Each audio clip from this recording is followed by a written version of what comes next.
Good. Is it still morning? I think it's still morning. Good morning, Chris Worden. Andy Jones-Wilkins. How's everybody doing? I'm doing great. I can't speak for everybody else, but we're doing something that we're really excited about. It's different for us. It's stepping outside of our box. One of the things that we've learned over doing race coverage with Aravaipa Running and Mountain Outpost is that we get to cover some of the biggest, most awesome races in the country. This is a little bit more of a down-home kind of backyard feel here for us, and that's because we're going to actually do a preview of the first race in the Sonoran Desert Cup, the Cave Creek Thriller 24K. This is going to be taking place at Cave Creek Regional Park in the very northern reaches of Phoenix, Arizona. I guess it's technically Cave Creek, Arizona, but whatever they call that line above Sonoran Desert Parkway, to me is all the same. Yeah. And this is great. I mean, this is the inaugural Sonoran Desert Cup, and as we chatted about a month or so ago, it's a new series that we're excited about. So I'm psyched. Let's do it. Yeah, a little bit of history about the Cave Creek Thriller race. The Cave Creek Thriller has been around in some form or another since 2010, beginning with, I believe that they had a 50K, a 10 or a 5K, and a 10K that inaugural year. In around 2014 or so, they added a 24K, and this is an unusual race in the fact that it's a point-to-point sub-ultra. You don't get a lot of that kind of opportunity to run trail. The 24K will actually start in the town of Anthem, Arizona, and then run across the Maricopa Trail, the very north end of the Maricopa Trail, for a few miles. And then about halfway through the race, the runners will actually hit Cave Creek Regional Park, at which point it'll go from smooth, buttery, even flat trails into something a little bit more technical and a whole lot more climb. I believe that the entire course has about 1,800 feet of climb. And if I were to guess, I would venture to guess that 1,600 of that is in the last 5 miles. So it's a runnable. I mean, it's a fair bit of running. Yeah, for most of it. Yeah, if you save yourself and consider the first few miles as a warm up, you're going to have a good day. Yeah. So one of the other things that we have seen over the years is that this race gets really hot. I mean, really hot. Like I've seen people just absolutely, have to call it a day. 8 to 10 miles in simply because they were not prepared for how warm it could be. And we've had a bit of a second summer here in Arizona. A bit. Yeah, it's been. We've had some records pretty much the last 2 weeks. We got a little tease there at the end of September, but summer's come back. I think we're at the tail end of it, but on Saturday it's still going to be pretty toasty. I hope. Jordan, can we go to the iPad here really quick? We can see what we've got there. This is the Cave Creek Thriller race page. If you're looking, you can actually go to aravaiparunning.com and check things out there. And it's got information about all the distances. As we mentioned, it's been 15 years of the Cave Creek Thriller. But for those that are interested, you can check that out. And we will have race day registration available if you're interested in joining the fun in the last minute.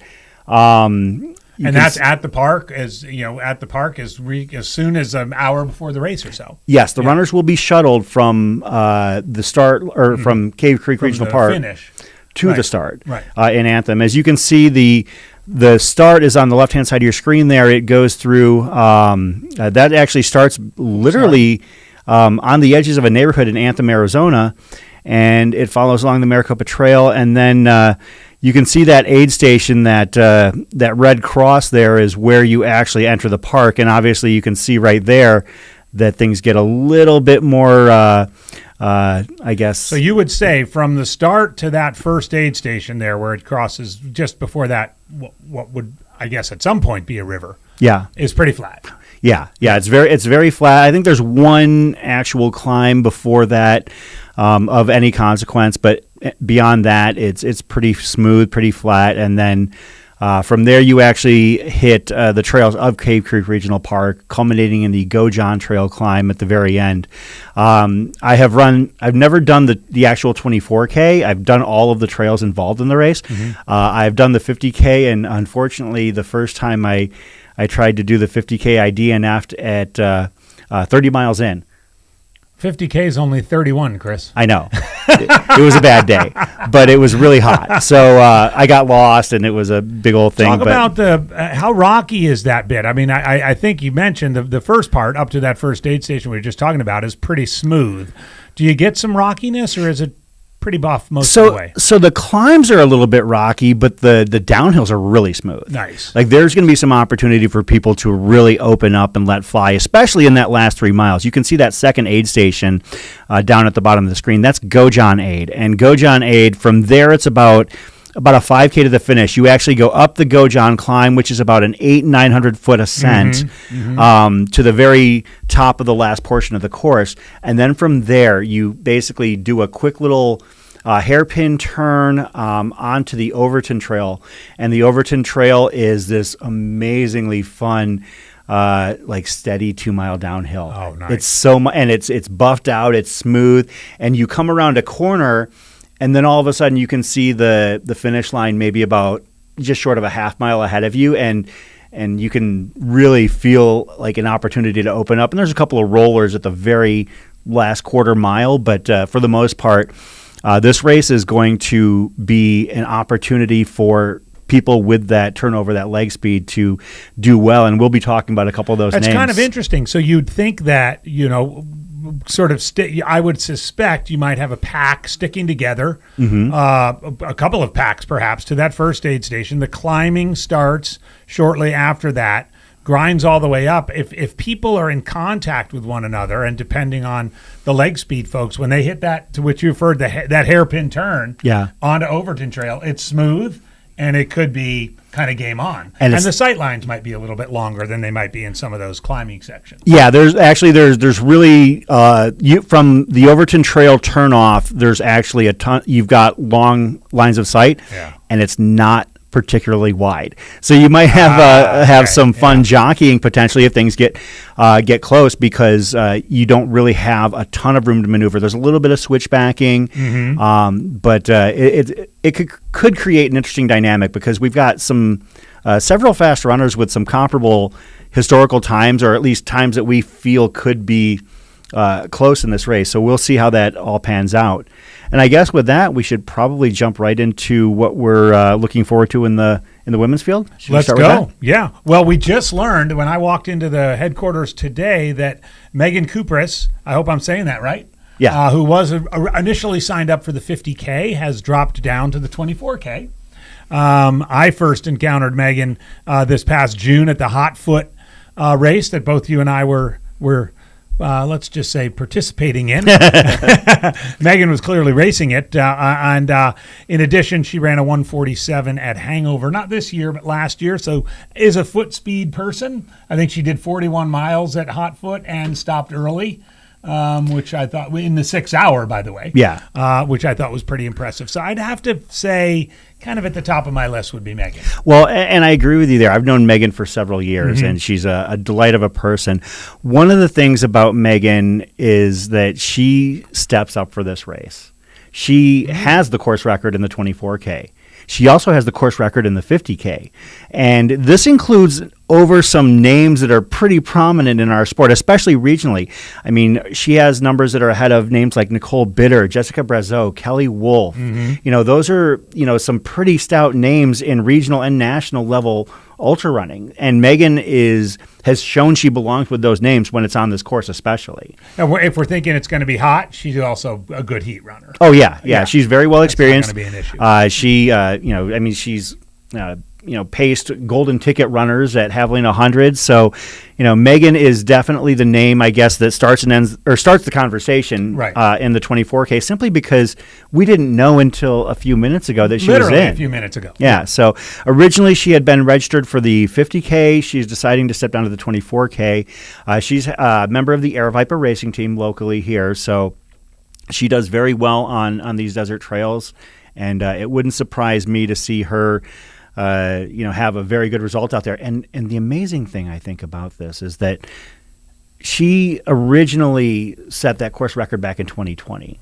And in the 4 years since then, she has grown and expanded her repertoire and capabilities as a runner. She actually didn't start running ultras until about 2 years ago. And since then, she's joined the racing team. She's gotten even faster. She's still very young. I want to say she's in her early 30s at most. So she's definitely going to have a good day out there, I believe. Yeah. So, and maybe it's a blessing in disguise that she stepped down. I mean, we don't Sure. exactly know why she stepped down, but it's probably a good decision for her. Yeah. Maybe just because it's going to be still insanely hot out there. That could be. You know, I might be guilty of recency bias on this one, but you and I were both out at the Hangover runs a week and a half or so ago, and Ashley Daly belted out a nice 1:26 in the 25K, which is a pretty good time around there. Yeah. And I'm seeing her in the mix for sure. Yeah, Ashley Daly actually ran this race last year and didn't have a great day by comparison with a lot of the rest of her times.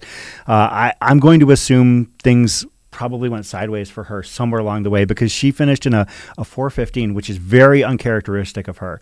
Most of her 25K-ish times, and using this as a basis for comparison, she ran the Pass Mountain 25K last year in 2:53 and actually was in the top 5 for that. Yeah. That's a much more respectable and characteristic time compared with her other results. I suspect something happened and she just walked it in or was with somebody else. Sure. But we'd have to ask her. Yeah. Maybe we'll see her at the race and we'll ask her. Devin Nihill. When you walked in, we both talked about her. Chris did his research. I didn't. Devin Nihill. If it's the same Devin Nihill is a runner in this race from Scottsdale with 0 ultra sign-up results. After Chris's sleuthing, learned that she was a D1 lacrosse player at Drexel University back in Philadelphia. Beast Coaster. Also a cross-country runner. And you dug even deeper and found that she had a 1:22 road half marathon. 1:24. 1:24 But road half. yeah, ran a 1:24 at Ottawa in 2023. Also a sub 3:10 marathoner. Yeah. I mean, that's some foot speed right there. And until I found out that Megan was going to be running this race, I was kind of the thought that if Devin has any experience or familiarity with running Arizona trails, then it was going to be her race. Yeah. So it'll be a fun story to follow because we have no clue who she is. She's obviously athletic and talented and and has a Scottsdale address. So one would assume she's found her way around the trails a little bit. And Megan and Devin have very comparable 13.1 times. Yeah. So it could be a very interesting race. And I know that Megan loves to be challenged out there, and she gets so excited about having somebody to push her. So who knows? I mean, with that current course record being 1:58.11 on the 25 or 24K, we could see that potentially get chipped down under 1:55 or even below that based on who we've got in the race. Another runner on the women's side that I found was very interesting, maybe not necessarily somebody who's looking to be in the podium discussion, but definitely in the top 10 even, would be Tosca Gabriella Henry out of Cottonwood. Mm-hmm. So Tosca has not run a ton of races lately, but I found it interesting that her history with Aravaipa goes all the way back to the very first Aravaipa race. She was 6th place in the 2008 Javelina 100. So she's been around these. 2008 Javelina 100, nice. She's been around these parts a long time. Loop days. Yeah, the Pemberton days. So I thought that was an interesting name because I feel like a lot of success on these courses, and of course, you don't have to win to succeed right now with the Sonoran Desert Cup. No. You just need to finish in the top 10. Yeah. And if you're able to finish in the 5 to 10 range, that's an excellent way to start off this season. I went with Lindsay Yazzie as a little bit of a dark horse. I know you have her. She's a Cave Creek address. Mm-hmm. Also 2.5 hours at the Hangover 25K. Again, my recent very bias. solid. Yeah. And kind of interested to see how she does on what would imagine are her local trails. Lindsay's been very consistent. She actually finished 2nd overall on the Insomniac Owl Series. The nighttime series. Yeah, the 20 to 25K range. So that the kind of distance that plays in here. Yeah. So she's done very well. I believe she had, I want to say, 4 top 5 finishes across the board. So she's definitely been very consistent here. A couple other names that I found that were interesting, some local names that runners who have been around the scene for a while might be familiar with. Joe Busen. Joe Busen normally runs fixed time stuff, has a lot of podiums in events like Hotfoot Hamster, Jackrabbit Jubilee, Fat Ox, stepping down a little bit in distance and also heading out to trail. So sometimes that translates, sometimes it doesn't. Right. But I thought that Joe would be an interesting name to follow. And Diana Segrist actually is running this race for the third time. Diana originally ran this race back in 2014. So is no stranger to these trails. Ran it again in 2017. Has been mostly in ultras. I know that she did Black Canyon this year, the 100K. Also does a lot of fixed time stuff. So, some local flavor includes some names that have been around the scene for a long time, at least, in my investigating. So another name that has been around these parts for a long time, Teresa Moraski. Ran at the age of 59, ran a very respectable 7:05 at Crown King 2 years ago. Very nice. We've both run that race, and we know what that can do to you. She finished. I think we're going to do it again too. Always, as long as my body will allow. Yeah. She ran a 3:13 last year, good enough for 8th place on the women's side. Those are points that'll get you into the season final at Damn Good Run. So with the Sonoran Desert Cup, as we're kicking it off again, we talked about it in our last episode, but we are excited about this, and a lot of it will be sort of this little intrigue. This is the first one, but as the races progress, we'll see how people stack up, and could be a lot of fun this series. Yeah, another name that I was interested in following this weekend is Brittany Lump out of Fountain Hills. Now, Brittany, I'm not familiar with her. I'm not familiar with her at all, but I saw that she's got some stout results. Yeah, you're talking podiums at Elephant Mountain 22K, which is a race later in the season. Ran second place at Tan Scramble 26K, again. Also later in the season. And Pass Mountain finished second as well. So, definitely has had some success in the Sonoran Desert Cup races.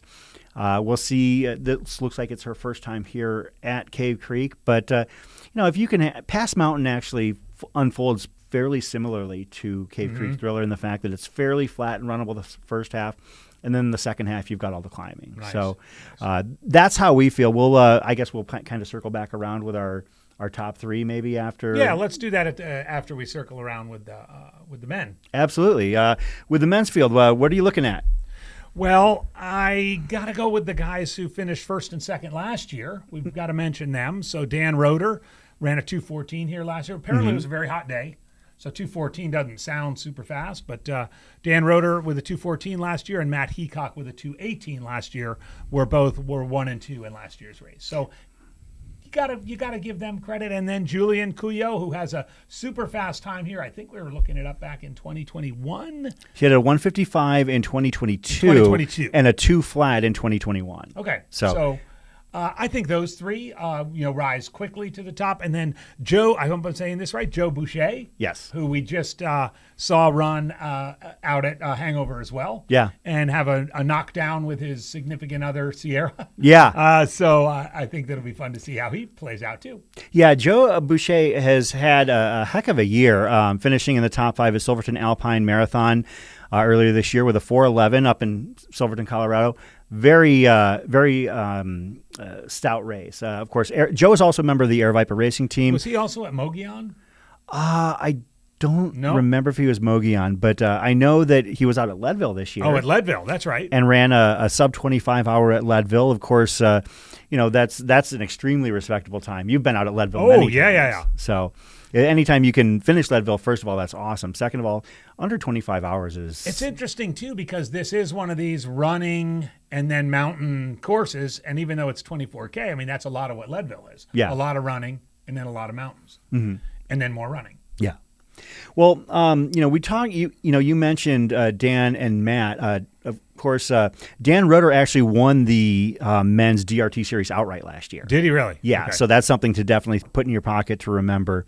And Matt Heacock also finished first at Hangover 25K just a few weeks ago. So you're talking about a couple of guys who have established themselves as strong local runners here in the Aravaipa scene here in Phoenix. And I think that those hangover results, and I know we've been talking a lot about that. It was just a couple of weeks ago, but that's Pemberton. That's a lot of running with just a little grinding in the middle. So yeah. I think this race, which is what 2/3 pretty intense running, and then some mountains. It'll be interesting how that translates out. Yeah, and you mentioned also Julian Cuyo. Did we Kuyu. Let's go with Kuyu. Julian Kuyu, first of all, only 29 years old. So on the younger end of the spectrum when it comes to this type of race. Finished with even though he didn't win, he had back-to-back third-place finishes in 2021 and 22 that were much faster than the podium last year. So, sometimes... And the course wasn't different. I mean, they're so much faster. It's not that the course was different or anything, right? No, the course was the same. The conditions were just different. Yeah, 2021 was an extremely cool year, if I remember correctly. I believe was that the year, Bryce, that they had it in December? 2022. Okay. 2022, it was actually cold at the start, which never happens for this race. So 2022 was the cool year. But was it 21 as well? Yeah, I believe so. It just moved to the October in 23. Okay, yeah. So because you run 2 hours or less in this race, that's really moving. Yeah. I mean, that's an extremely respectable time. Another name that I saw that I wasn't too familiar with, and I'm curious to see how he does here. There's a guy by the name of Danny Fisher. And Danny is 23 years old out of Tucson, Arizona. At least that's where he's racing out of now. But all of his races are up in the Pacific Northwest. Really? Yeah. Started running ultras at the age of 18. And I believe that his very first ultra at the age of 18, he ran like a 6:05. That's pretty good for a debut, at that age. And he had some very respectable race results in the 25 to 30K range, maybe in the 2 hour to 2:15 range, but nothing to kind of handicap how he'll do here, other than just the fact that he's got a pretty good track record of success. So, and he's 23. So, I mean, there's you never know with those guys. Yeah, absolutely. One of the nice things about this being an Aravaipa local race here is that we do have a whole lot of local flavor here. If I can get our iPad back up and running here, I'd like to show... There we go. Show the course again here. Just had to push some buttons. There we go. All right. And I want to talk about a couple of names that are that have been around a long time. Joe Casey, Thomas Poland, and Rich McKnight. And Joe Casey, for those who have been watching our live streams for a few years, probably recognize him as the captain at Fort Tuthill the last 2 years during the Cocodona. So Joe is no stranger, probably how he paid for this race in race credits by being out at Cocodona for several days. Also, Thomas Poland. Thomas has been around the Aravaipa scene since 2010. Mostly had been doing fixed time stuff and a pretty stout fixed time runner, able to push that 100-mile in 24-hour range. Splits time between here in the valley and in Flagstaff, so he gets his elevation training, he gets his heat training. But seeing him on the starter list, again, not a guy who is necessarily going to be in contention to win this race, but going to finish in the top 10 and get those points. And Rich McKnight, who I didn't realize it, but Rich has been racing like a madman lately. Has he really? Yeah. So Rich is what a great guy. Yeah, he's a senior. Not senior. I'm seeing master's class runner.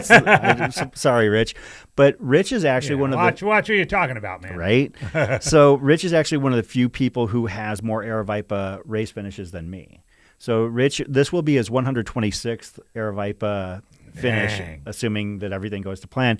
I've got 117. I'm way up there, but Rich is one of the few. And I believe that we had actually kind of jockeyed back and forth, and then this year he's been racing a whole lot, whereas I've been not racing. Well, you got number 117 at the hangover runs that we've been referring to. I did. And fastest 50K in a while. Yeah. I might actually jump in this weekend, but I'm not jumping into the 24K. I might jump into the 5K or the 11K because I do love this course a lot. It's such a great one to run.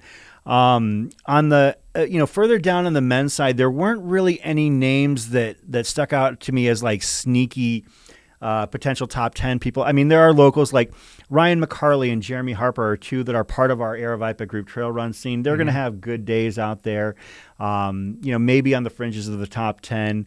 Gabriel Domé, another one who runs with us on our Wednesday night regular runs. Don't know if I see them necessarily pushing higher than like maybe that 6, 7, 8 range, but they're going to go out there and who knows, like we said, you don't have to win in order to push yourself into the top 10. Well, and I think a lot of the intrigue, as this is the first one, about the race, about today's race, or this weekend's race, will be that sort of second 5 in the top 10 and who that might be and who's going to be sort of ready to plug it out for, this race and potentially 5 more to make it to that final. So it's kind of a cool setup. Yeah. We'll circle back around to do our picks here in just a moment. Yeah. But for those that are not registered and who are interested, first of all, we do have race day registration that's going to be available. Runners can show up day of out at Cave Creek Regional Park. There's going to be, you can't miss us. There's really only one road in and out of the park. And it's going to be chock full of runners. So you can show up. I believe that for the 50K, you're going to want to show up probably about 4:35 in the morning if you want to do that. But the 24K starts substantially later, but you're still going to want to be there like 8 a.m. start. You want to be there like an hour earlier. Oh, more because you got to take the shuttle. Right. So you're probably going to want to show up probably about 6-ish to jump into the 24K. Yeah, it's a little flexible, but yeah. Okay. So Your own transport. yeah, that's true. Unless you have your own transportation, which if you have a friend or a partner that'll drop you off and maybe wants to go shopping in Anthem and have breakfast, they can do that. Also, other distances, right? At 6:30 a.m., the 50K starts. You can still jump into that one. And then a couple shorter distance, the 11K at 8:15 and the 5K at 8. Yeah, the 5K is actually one of my favorite races. I have raced it, I believe, 5 or 6 times. Never made the podium. I have finished in the top 5 3 times, I believe, and it's just like keep on getting pipped off. And it's because it's a 5K, you can just see the people like right in front of you. Yeah. But I enjoy it because in the 5K, you start off immediately with the Go John climb. Like you basically climb, your 800-900 feet right out of the gate, and then the last 2 miles are all downhill. That's like nice. It's just this great little Saturday morning reward for being in shape and being out there. Nice. So, and you're off the course by the time it gets really hot. Well, and this is kind of season opener. Season opener as we're still crawling our way out of a brutally hot summer, and it's still going to be hot on Saturday, but it's kind of bringing everybody back together, an excuse to get out a couple weeks before everyone's going to be out at Javelina. It's going to be a lot of fun. It's interesting that you call it a season opener because that truly, like, not just in the fact of like it's the first race in the Sonoran Desert Cup season, it really does feel like one as a runner who has been around these parts for a long time. I mean, Hangover is kind of the end of the summer season of with trail. the various night runs or things like that. Exactly. Like we've done our jaunts up to Utah and up to Colorado and Flagstaff to get out of the heat. And this is the first time we're back racing during the day on trail since like March. Right. Exactly. So that's a big deal for us. And you can definitely tell when you're at the finish line of the Cave Creek Thriller that it is almost like a welcome home kind of feeling to it. It has that homecoming feeling. Absolutely. Yeah. For those who are not able to make it out here, we do have the ability for you to follow and track your runners as well. So if you go to live.aravaiparunning.com, you have this platform right here, and what you can do. Thrasher is the night race that takes place for runners that is Thrasher the night before this year? Correct. It looks like it. I guess I need tomorrow. to be careful. Yeah. Yes. So in years past, Thrasher had actually been on Saturday night. So you ran one then the other, and there were a few people who would actually go out and run the 50K in the day and then the 80 or 30K at night. But those people are on another level. I would go out and do the 10K or the 5K and the 5K and just have a good time. But you can follow your runner no matter which distance they're doing by checking it out. And you can go to Cave Creek Thriller, and you can see, of course, right here is the 24K. But you can also check out the runners in the 50K. We've got some familiar names. I know that Nick Curry was on the 50K. That's a name that obviously most everybody knows. Yeah, if you've attended any Aravaipa race, you're probably familiar with the Curry name, but yeah. Andre Lee there in the 11K. Yes, Andre Lee, he's barely going to be warmed up by the time he finishes that thing. Yeah, he's going to need a warm-up for his warm-up there. Yeah. But if you want to follow your runners, you can do so on there. And I know that in the weeks to come, we will actually have the points scoreboard where runners will be able to follow and track their progress against everybody else to see, who is going to be invited into the Cactus Cup Finals, a damn good run coming up next spring. All right, I guess we can just go circle right back around to our podium picks. What are you looking at on the women's side? I'm a Beast Coaster at heart and an old lacrosse player and a lacrosse coach, and I lived in Philly for a long time, so I'm going to go with the sentimental favorite of Devin Nihill. I know Megan Coopers comes in with the pedigree and will probably prove me wrong, but I think Devin's going to win it, and Megan will get second, and Ashley will get third. Okay. I will flip-flop with you on the first ones. I think that Megan Kupras, has shown time and again, like, you look at the names that have finished behind her in this race, and it's a very stout list. I mean, you're talking about golden ticket winners and qualifiers, and Megan, when it comes to this course, she seems to just, it brings something out in her that she gets so excited to not only win but dominate. And so I think that Megan Kupras is going to win. Devin Nyhill, the great unknown for us here. We're totally speculating here, right. But based on what we were able to find out and discover, I would have no doubt that she pushes Megan to her absolute limit out there. In the third place, I think I would like to list Lindsay Yazzie, because Lindsay, all right, as we mentioned, Lindsay had a second place overall in the Summer Insomniac series for this discipline. So no stranger to running out here, having success out here, and experience pays out here. I truly believe that. So I believe that it's a good call. Lindsay Yazzie would be, I would not expect, and I would not be surprised. Cave Creek local. Yeah, absolutely. A Cave Creek local. Yeah. So that would be on the women's side. On the men's side, I had a hard time with this because I like the guy so much, but I'm not going to pick Joe Boucher. And Joe, if you're out there, I would love if you proved me wrong. But Julian Kuyu, Julian's times, you're talking 2 hours, sub 2 hours in this race in the 24K. That is extremely hard for me to ignore. So I think that Julian Kuyu is going to finish first. Joe Boucher in second, and man, it is hard to go between Matt Heacock and Dan Roeder because both have shown success here. Mm-hmm. But Dan Roeder, again, he won this race last year and won the men's series in 2023. I think that's your top three. Right on. Well, I'm going to go with you with Julian Kuyu. I mean, yes, it was a cool race, but he knows how to run this course fast, and I've got to go with him as well. I'm going to go with Matt Heacock second. Basically, again, my recency bias of that great run at Hangover, as well as only being 4 minutes behind Dan Roeder last year. And they're flipping, so I've got Dan Roeder third. So again, sorry, Joe. Proved me wrong as well. And you brought up this dark horse, Danny Fisher, 23 years old. It'll be interesting to see how his day plays out. Absolutely. I hope that we are – I'll be out there in one form or another, whether I'm racing or just hanging out. Maybe I'll take a quick interview with some of the podium finishers, but I'm really excited to see how it unfolds. And you can follow it as well. As we mentioned, you can follow it on the runner tracking page, live.aravaiparunning.com, or if you want to head on out and you can race, because we still have race day registration available, or if you just want to be a part of the event. I mean, come on out. If you've never been to an Aravaipa event, I would co-sign on you just coming to see what it's like, because it truly is a great atmosphere, and that's what keeps us coming back. Right on. Well, I think that's all we've got for today. One more thing. Oh, yeah. Deviating into personal for a second. Chris Worden, congratulations on your Hennepin 100 finish. Yes, indeed. For those of you who don't know, Chris took a hiatus from his stacking up Western States qualifiers in 2023, but returned to Hennepin 100 just last weekend and got her done.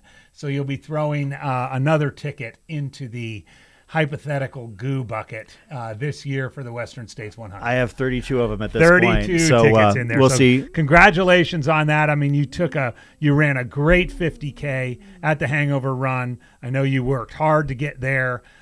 Your day wasn't perfect out there at Hennepin, but it was good enough. And sometimes in life, all you got to be is good enough. So thank you. Congratulations on that. And it'll give us another thing to look forward to when we're hanging out at McDowell Mountain Frenzy on that first weekend in December to see if that name gets pulled. Because your life is going to change dramatically when it gets pulled. Well, then that's the thing. As long as I keep running these qualifiers, it won't be a matter of if, but a matter of when. Exactly. But thank you again, folks. I think that does it for us. For Andy Jones-Wilkins, I'm Chris Worden, and we'll recap. And we'll see you at the recap show. Absolutely. See you next week.